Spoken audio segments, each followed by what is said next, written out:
Cuando dejé Marruecos, no dejé Marruecos por ni mi familia, ni por el dinero, ni por el trabajo, yo tenía todo ahí. Estuvo muy contenta, pero por los problemas de mi ex, por eso yo dejé, digo que voy a intentar de hacer mi vida aquí y no volver ahí. Lo que me gusta, me he hecho yo sola, que sin mis padres, sin mis hermanos, sin nadie.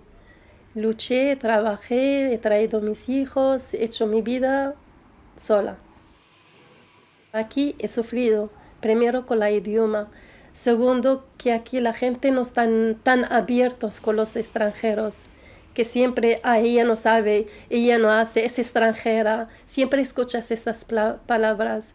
Entonces luché y no me gustaba que me tratan así.